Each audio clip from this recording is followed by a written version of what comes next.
नमस्कार मंडळी. दरवर्षाप्रमाणे यावर्षीही आमच्या गावातील शाळेमध्ये आनंद मेळ्याचे आयोजन करण्यात आले होते. शाळेच्या आवारात आज नेहमीपेक्षा वेगळाच उत्साह होता, कारण आज होता आनंद मेळा. लहान लहान पावले आणि मोठी स्वप्न आणि डोळ्यात चमक घेऊन आमचे लहान विद्यार्थी आज फक्त शिकणारे नव्हते, तर आज ते होते छोटे उद्योजक.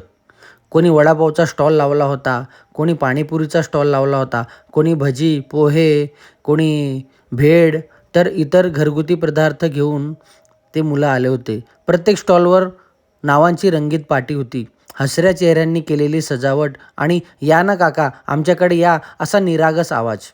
हे फक्त नाश्त्याचे स्टॉल नव्हते, ही होती आत्मविश्वासाची शाळा.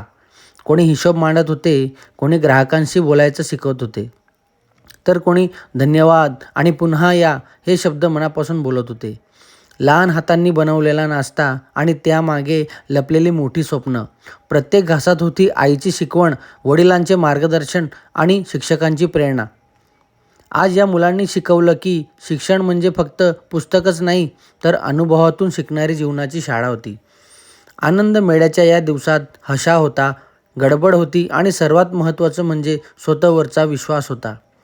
हे क्षण आयुष्यभर लक्षात राहणारे, कारण इथंच जन्म घेत होती उद्याचे व्यापारी, नेते आणि जबाबदार नागरिक. आमच्या या लहानग्या सलाम आणि अशा उपक्रमांसाठी शाळा, शिक्षक आणि पालकांचे मनापासून आभार.